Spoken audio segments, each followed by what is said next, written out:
குண்டு தூக்கி இறந்தாரா அது உண்மையா பொய்யா? அதுக்கு முன்னே அவர் இறந்துட்டு. ஆமா, இது வந்து தலைவர் வீரப்பா. இதுதான் വീരപ്പനോட ഇത്. ആമാ, സമാധി ഇറക്കിയത് ഇങ്ങ്. ഇത്. നമസ്കാരം സുഹൃത്തുക്കളെ, ഞാനെന്നുള്ളത് തമിഴ്നാട്ടിലാണ്. പണ്ടുകാലത്ത് കേരളത്തെയും തമിഴ്നാടിനെയും അതോടൊപ്പം തന്നെ കർണാടക സ്റ്റേറ്റിനെയും വിറപ്പിച്ചുകൊണ്ടിരുന്ന ഒരു വ്യക്തി ഉണ്ടായിരുന്നു. 2004 അദ്ദേഹം STFിൻ്റെയും കർണാടക സർക്കാരിൻ്റെയും തമിഴ്നാട് സർക്കാരിൻ്റെയും പോലീസാൽ അദ്ദേഹം മരണപ്പെട്ടു. തമിഴ്നാടിനെയും കർണാടകത്തിനെയും വിറപ്പിച്ചുകൊണ്ടിരുന്ന വീരപ്പൻ, അദ്ദേഹത്തിന്റെ സ്റ്റോറിയാണ് ഇന്നുള്ളത്. അപ്പോൾ എല്ലാവർക്കും പുതിയൊരു വീഡിയോയിലേക്ക് സ്വാഗതം. இது வந்துங்க இவரோட சம்சாரம். மாதைங்கிற சொல்கிறல்ல, அவரோட சம்சாரம் இவர், இந்த அம்மா. இது வந்து மாதையன் இவர், இவரோட அண்ணன், வீரப்பனோட அண்ணன். ஆமாம், இது வந்து தலைவர் வீரப்பா. இதுதான் வீரப்பனோட இது. ஆமாம், சமாதியாக இருக்குது இங்கே. இது அப்போ இது வந்து மாதையன் அவங்க பையன், வக்கீல். இவர் குண்டு தூக்கி இறந்தாரா அது உண்மையா பொய்யா? அதுக்கு முன்னே அவர் இறந்துட்டு. அதுக்கு முன்னே இறந்துட்டாரு. இது ஒரு நாடகம், அவ்வளவுதான், முடிஞ்சு. இது வந்து ஊர் மக்கள் வந்து சொன்னது நீங்க நம்பிட்டு ஐயா இறந்துட்டாரு இப்படி சொல்லிட்டு இருக்கீங்க. ஆமா ஆமா, இதான் வரலாறு தான். ஐயானுடைய வீரத்தை வந்து நேருக்கு நேரம் மோத முடியல, எதிர்த்து போராட முடியல. அப்புறமேல அவங்க பரிசு வாங்கிட்டாங்க. அப்புறம் 5 லட்சம் எதுக்கு அரசாங்கம் கொடுத்துச்சு? அது அவங்கள தான் கேட்கணும். அதுதான் அவங்கள தான் கேட்கணும். சரி, ஒன்றும் பிரச்சனை இல்லை ஐயா. இது உண்மையான ஸ்டோரி என்னன்னு உங்களுக்கு கரெக்டாக சொன்னீங்க ஐயா. உங்களை நான் மதிக்கிறேன். அவரை கூப்பிடுங்க, வாங்க ஐயா. என் பேர் சின்ன தம்பி. ஐயா இங்கே வாங்க. சும்மா கேட்காதுக்கு மேலே பதில் சொல்லக்கூடாது. ஐயா யாரு என்னன்னு சொல்லுங்க. ஐயா நம்மளுடைய என்ன? ஆமாம், ஐயா வரலாறு என்ன? ஆமாம், அவருக்கு காட்டு பக்கம் போவார்.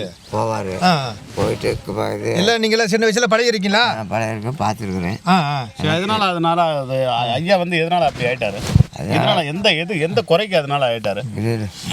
எந்த குறைக்கு போயிருக்கிறேன். காட்டு பக்கம் போயிட்டு சுற்றி விட்டு கடை பார்க்குறேன். அப்படி சுற்றி விட்டு வந்துக்கிறேன். அப்படி ஏதோ சுற்றி மோர் குடும்பம்னு சொல்லியிருக்குது. சுற்றி மோரில் விஷத்தை வச்சு கொடுத்துருச்சு. நம்ம கவர்மெண்ட் பணம் கொடுக்குறேன்னு அதுக்கு ஆசைப்பட்டு அரசாங்கம் ஆசைப்பட்டு ஐயா பணத்துக்கோசரம் இது பண்ணிட்டாங்க. சரிங்க ஐயா, நான் என்ன நினைக்கிறேன்னா, இவர் வந்து எதுக்கு ஐயா இது மாதிரி வந்து ஒரு இதா மாறிட்டாரு? ஒரு மனிதனாக வந்து ஏன் இப்படி காட்டிலே வாழ்ந்தாரு 38 வருஷம்? காட்டிலே 36 36 வருஷம். எதனால அவருக்கு வந்து கொடுமையா போயிட்டாரு? அவர் தங்கச்சி கெடுத்துட்டாங்க. யாருங்க? ரேஞ்சர் ஆஃபீஸுங்களா? அது அவருக்கு அந்த தங்கச்சி கெடுத்துட்டாங்கன்னு வெட்டி எரிச்சுட்டு அதுல காட்டுக்கு போயிட்டாரு. ஓகே ஐயா. ஆனா இது வந்து அந்த கடும் கோபத்துல வந்து ஐயா அவனுடைய நினைவுகளை நீங்க இந்த இதை வந்து பராமரிச்சுட்டு இருக்கீங்களா? ஆமா ஆமா. இப்ப இங்க தண்ணிலாம் வந்து அப்படி எல்லாமே நிறைய போயிட்டு இருக்கு. இங்கெல்லாம் வராது தண்ணி. வரும், நினைக்கிற வழி வரும்.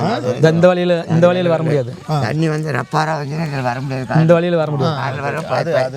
பைக்லயும் வர முடியாது. அண்ணே, உங்களுக்கு இந்த வீரப்பன் வந்து எப்படி? அவங்க நல்ல ஆளுங்களா, அப்படியே கெட்ட ஆளுங்களா? அவர் வந்து ஒரு கடவுளை நேராக பார்க்க முடியுங்களா? அது வந்து கடவுளை பார்த்தவங்க யாரும் இல்லை, இவர் தான் கடவுள். அவர் வந்து உண்மையான மனிதருங்க. உண்மையான வந்து மனிதனுக்கு என்ன தேவையோ அதை பண்ணுவார். அவர் வந்து மனிதனுக்கோசம் பாடுபட்டவர். சொந்த பந்தம் எல்லாத்துக்கும் வந்து தெரியாத ஆளுங்கள் யாருக்கும் வந்து நல்லதுதான் செஞ்சு பழக்கம், கெட்டது கிடையாது. யாரு போனாலும் தங்கமான மனிதர்கள். அவர் தங்கம் படித்த மனிதர்கள்னா தங்கத்துல குறை இருக்கலாம், ஆனா அவர் அவரோட மனிதல் குறை இல்லை. அவர் வந்து தங்கம்னா வைரத்தோட மேலங்க. அவர் நல்ல மனிதர், நம்ம சொந்த ஒரு நெருப்புருங்க. இப்போ ഇത് പാക്കതുക്കാக നീങ്ക അങ്ങേരുന്നു. ആമാങ്ങ. അപ്പോൾ സുഹൃത്തുക്കളെ, വളരെയധികം ദൂരം താണ്ടി വീരപ്പന്റെ അടക്കിയ മണ്ണിൽ എത്തിച്ചേരാൻ സാധിച്ചു. അദ്ദേഹത്തിനെ കുറിച്ച് ഇവിടെയുള്ള ആളുകൾക്ക് എപ്പോഴും പറയാനുള്ളത് കുറേ നല്ല കാര്യങ്ങൾ മാത്രമാണ്. ചില ആളുകൾക്ക് അദ്ദേഹം ഒരു കൊലയാളി അല്ലെങ്കിൽ കാട്ടുകള്ളൻ എന്നൊക്കെയാണെങ്കിലും ഈ നാട്ടുകാർക്ക് അദ്ദേഹത്തെക്കുറിച്ച് പറയാനുള്ളത് നല്ലത് മാത്രമേ ഉള്ളൂ. നമ്മൾ ഇത്ര നേരം കണ്ട വീഡിയോയിൽ അദ്ദേഹത്തെക്കുറിച്ച് എല്ലാവരും നല്ലത് തന്നെയാണ് പറഞ്ഞത്. അതിന് ഒരേ ഒരു കാരണം, ജീവിച്ചിരുന്ന കാലത്ത് ചെയ്ത കുറേ നന്മകളാണ്. സുഹൃത്തുക്കളെ, ഇദ്ദേഹം നല്ലവനോ ചീത്തവനോ എന്നുള്ളത് സർക്കാരും ജനങ്ങളുമാണ് തീരുമാനിക്കുന്നത്. എന്നിരുന്നാലും വീരപ്പൻ എന്നൊരു മനുഷ്യനുണ്ടായിരുന്നു. അന്ന് ഈ നാട്ടുകാർക്ക് അദ്ദേഹം വേണ്ടത്തവനാണ്. ഇന്ന് ദൈവത്തെ പോലെ അദ്ദേഹത്തിനെ കണ്ടുകൊണ്ടിരിക്കുന്നു. വീരപ്പൻ്റെ ഈ സമാധിയായിരുന്ന ഈ സ്ഥലത്ത് നിന്ന് നമ്മളെ വീഡിയോ ഇന്ന് ഞാൻ നിർത്തുകയാണ്. വീണ്ടും മറ്റൊരു വ്യത്യസ്ത വ്യക്തിയുമായിട്ട് അല്ലെങ്കിൽ മറ്റൊരു വ്യത്യസ്ത വീഡിയോയുമായിട്ട് നമുക്ക് വീണ്ടും കണ്ടുമുട്ടാം എന്ന് പറഞ്ഞുകൊണ്ട് ഞാൻ നിർത്തുന്നു. നന്ദി, നമസ്കാരം.